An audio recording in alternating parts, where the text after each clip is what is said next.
Estamos acá otra vez por y para esta juventud y de parte de esta juventud perdida. Voy a empezar dando un ejemplo, así, bueno, empatizamos un poco.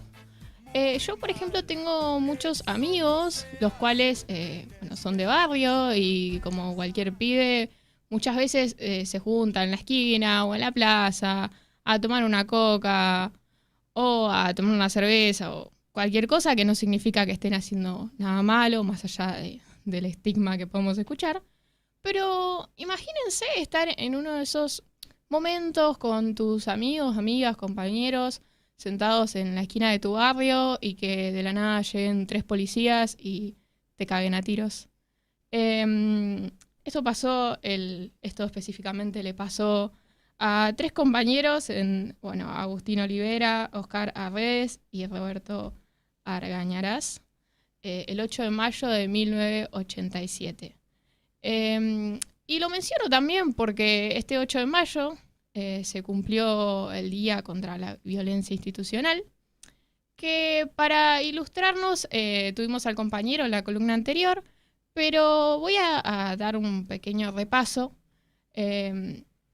Este caso en específico lo menciono porque a raíz de esta situación, de este fusilamiento a los compañeros, se generan un montón de movimientos de parte del barrio, de la gente que comenzó a manifestarse por esta situación, y a raíz de esto salieron a la luz un montón de casos más, y se conoce el término, se desarrolla el término gatillo fácil, que para este entonces no se conocía de esta manera.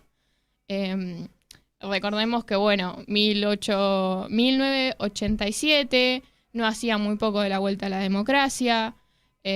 Como mencionaba el compañero en la columna anterior, estos oficiales de la fuerza, había muchos que habían formado parte de las represiones durante la dictadura, y algunos de ellos luego fueron condenados por crímenes de lesa humanidad. Así que imagínense el contexto en el que vivíamos y en todo el auge de la vuelta a la democracia que sucedan estos casos. Y bueno, surge este término de gatillo fácil. Y bueno, a raíz de eso, hoy el 8 de mayo, hoy no, pero bueno, cada 8 de mayo se conmemora el Día contra la Violencia Institucional. Bien, luego más tarde, el 8 de enero de 2013, se sanciona la ley 26.811, como mencionaba el compañero, para la prevención contra el gatillo fácil y demás. Hoy en día tenemos un poco más de conciencia o información sobre este término y estas situaciones, pero no estamos absueltos de salvarnos de nada. Así que yo hoy traje otro análisis más de la policía en general. Voy a mencionar algo que vamos a ir desarrollando para que no me fusilen. Cuando hablamos muchas veces de este tipo de casos, se habla de la policía asesina y de que todos los policías son bastardos. Ahora bien, yo no voy a decir ahora si sí o no, pero lo vamos a ir viendo.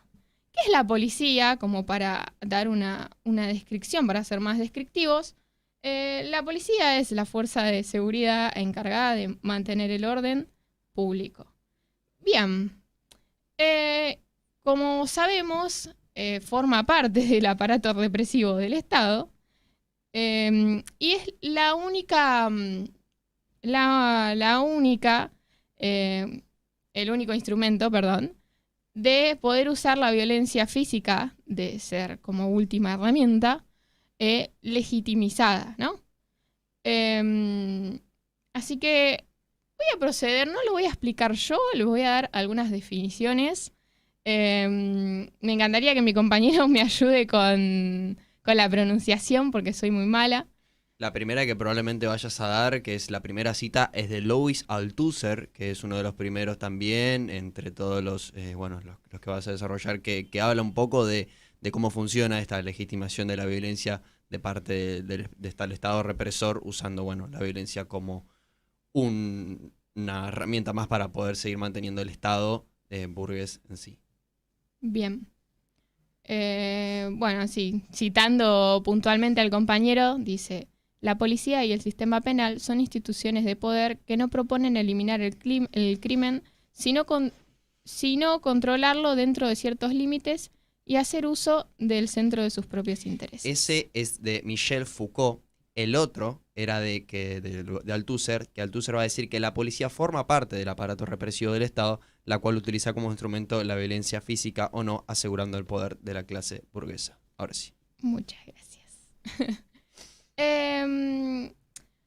Bueno, para decirlo en criollo, según estos compañeros, la policía no estaría garantizándonos la seguridad, sino formaría parte del aparato represivo del Estado, que mediante esta institución, o sea, la policía, coerciona de alguna u otra manera a la sociedad.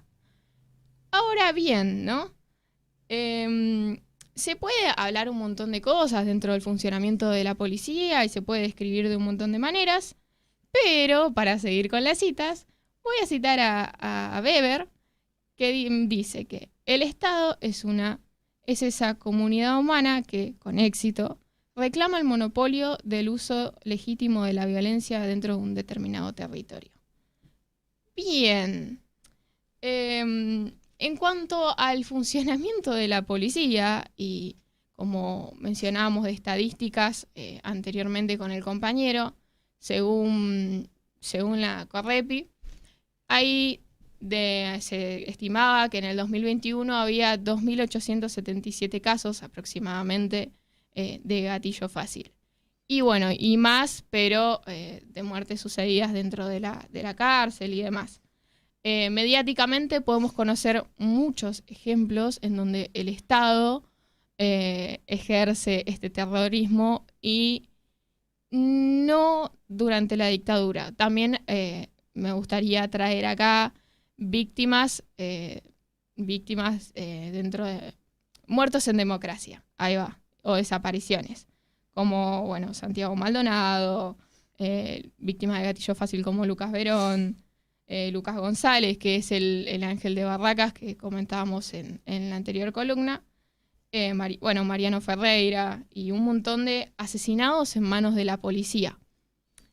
Ahora bien, todo este panorama nos lleva a totalizar este término de la policía asesina, pero también por esto mismo traje estas definiciones de lo que es la institución en sí, de la policía. La masacre de Montes se me estaba pasando. Lo que nos llevaría a analizar esta situación y este paradigma de que todos los policías son bastardos y pensarlo desde el lado de que no podemos generalizar, si bien no podemos generalizar entre que cada ser humano que ejerce el trabajo de policía es un bastardo, sino de verlo del lado de la institución policial y cómo ésta tiene esta función en la sociedad de, bueno, como mencionaba, de coercionarla y bueno, de ejercer esta violencia de forma legítima, reprimiendo a compañeros, desapareciéndolos, asesinándolos. Entonces, para decirlo en criollo, cuando hablamos de que todos los policías son bastardos o lo peor que hay, deberíamos referirnos precisamente a la institución en sí y el control que ejerce y la legitimidad que tiene a ejercer esta violencia sobre nosotros. No me queda claro a mí cuál sería el concepto de bastardo aplicado a este informe. No sé si ¿En qué sentido? O sea, ¿por qué se usa el término de bastardo? Claro. Básicamente diciendo que no tienen utilidad su rol, porque... No, para no decir que son todos una mierda. Claro. Pero lo que de alguna manera Sara quiere explicar es que lo que buscan legitimar a través de esta ley de que supuestamente tienen que protegerte a vos es una doble moral, porque en realidad lo que está ahí es que no te tiene que proteger a vos, se está queriendo proteger de vos, porque al usar esta legitimación de la violencia y a tener la potestad de tener este monopolio de la violencia y la legitimación que se da, es que vos no podés pegarle a un policía. Pero él sí puede porque tiene esa legitimación. Sí, pero a ver, a mí me parece importante por lo menos que lo mencione y capaz que no alcanza tampoco hoy para que desarmemos todo eso. Primero, me parece que, y sobre todo si vamos a citar a filósofos y sociólogos que han sumado a la creación de los Estados-Nación, de que existen los Estados-Nación, se han institucionalizado formas de gobierno. Entonces, para empezar, me parece que podemos diferenciar lo que son los gobiernos dictatoriales y los gobiernos democráticos. Dentro de un gobierno democrático tenemos instituciones y leyes, como principalmente en nuestro caso, para no irnos por las ramas, la Constitución Nacional. Y la Constitución Nacional habilita las formas de gobierno y también, por ejemplo, quienes están autorizados a detentar el poder de las Fuerzas Armadas. Sí, el caos. Tanto sea caso exterior, frente a ataque exterior, como a ataques interior. Y la policía, porque también si nos ponemos a profundizar, existe la policía sanitaria, un montón de policía. Cuando hablamos por lo general de la policía, hablamos de la policía de a calle. Es una de las fuerzas armadas que pertenecen a las fuerzas del interior, ¿no? De así como, no sé, gendarmería, prefectura, policía, etcétera, etcétera. Pero me parece que ahí lo más grave, que por ahí es ahí a donde nos lleva hoy estar hablando de esto, es que pasa en otros ámbitos también, ¿no? No nada más en las Fuerzas Armadas, lo hemos hablado un montón de veces, los sindicatos que te tienen que cuidar, los dirigentes que te tienen que cuidar, que en lugar de cumplir con sus funciones, no solo no las cumplan, sino que vulneren tus propios derechos. Me parece que ahí está el quid de la cuestión, ¿no? La institución, la forma democrática, nuestra Constitución les da un uniforme y un arma que se supone que es en pos de cuidarnos a todos y a todas como ciudadanos, y lo grave es esto, ¿no? De que se vaya naturalizando violencia en contra del pueblo, que es el que tiene que ser defendido, y después encontramos un montón de casos, como por ejemplo casos de policías que terminan organizando bandas de robo, de secuestro, qué sé yo. Uno estima que, y ahí sí, ¿no? Para no generalizar, que no son todos lo mismo, que hay policías buenos, pero la frase busca eso. La mayor parte de las veces no podemos, como también decía el subdirector de Derechos Humanos, no podemos dejar de ver y de aceptar que esto existe, ¿no? Claro, sí, no. Lo que traíamos con esto era más que nada criticar, como decía mi compañero, el rol de la policía, si bien no...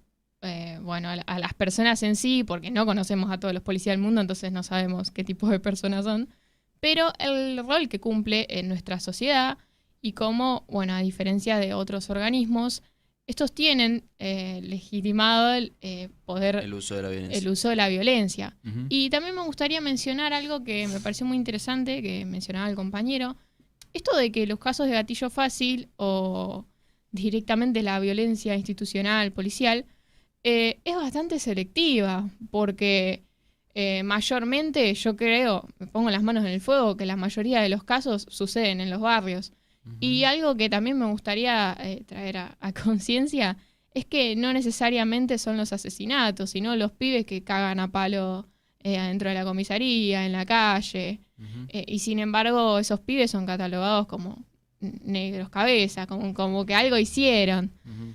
Y seguimos manteniendo ese estigma en nuestra sociedad. Uh-huh. Es como, voy a citar a un tema de Damas Gratis, que si el negro corre, seguramente algo se robó, pero si el cheto lo hace, no, ese no.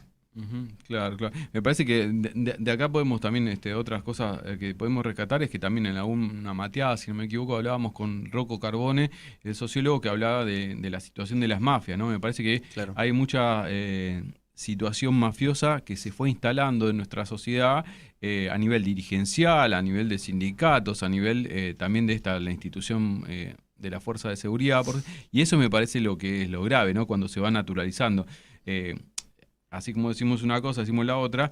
En el caso que, por ejemplo, decía el subdirector de Derechos Humanos, no hubiera sido posible resolver el caso de Lucas Décima si no la compañera no hubiera hablado, la compañera policía de la persona que lo ejecutó. Claro. Y ahí es donde, Ahí va. por ejemplo, hacemos la diferencia, ¿no? Si hay un silencio corporativo, que es lo que decimos que ha pasado, por ejemplo, en la dictadura, ese silencio que no permite aún saber hoy dónde están los 30.000 desaparecidos, salvo cuando el testimonio hablando de los vuelos de la muerte, dijo, no, pasó esto.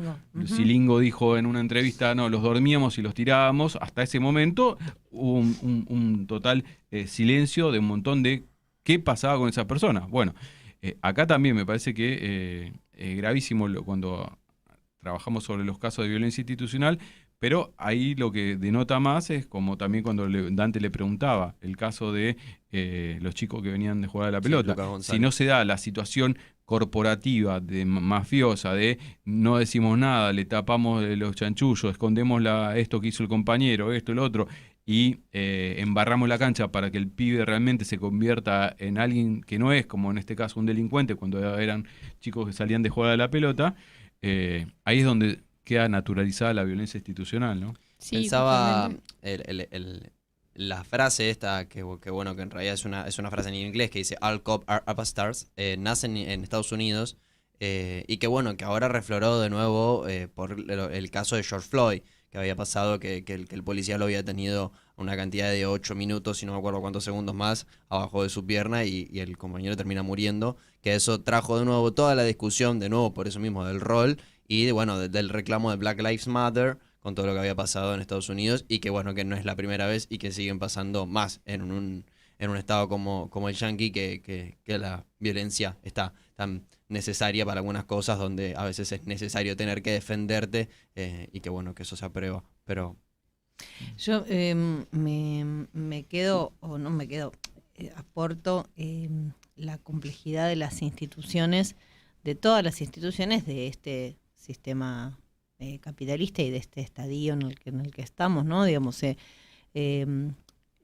compuestas y armadas al calor de disputas políticas, de cierta, llamarle evolución o desarrollo, o modificación o cambio de las formas sociales, que no son universales, que más o menos, ¿no? Si por más que haya una mayoría, ¿no? Seguimos teniendo monarquías en unos lados, entonces no es que todo el mundo funciona de la misma manera, pero sí que son debates profundos, filosóficos, éticos, o sea, digo, hay una cantidad de cuestiones, ¿no? De decir, bueno, ¿cómo regulás que una sociedad cómo se construye una sociedad con inequidades, también con quienes cometen delitos, ¿no? Y también cómo esas instituciones no son perfectas, Claro. están compuestas por personas, y tenés esto que decís, el silencio corporativo, y quien rompe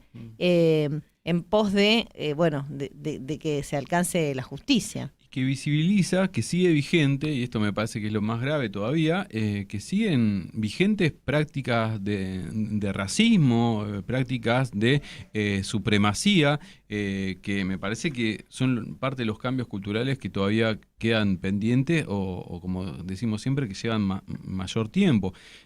Hace 2 semanas también lo mencionábamos, me parece, en un bloque de actualidad.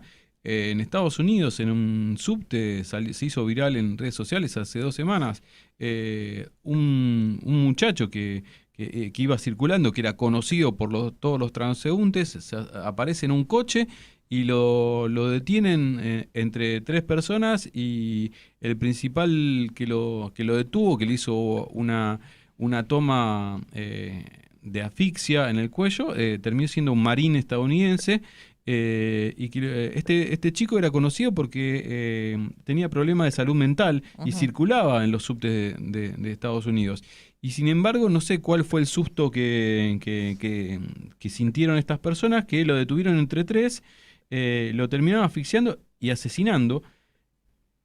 Y lo que dice la información es que estas personas fueron a declarar después y siguieron libres. No, este marín que asesinó no fue sometido a un juicio.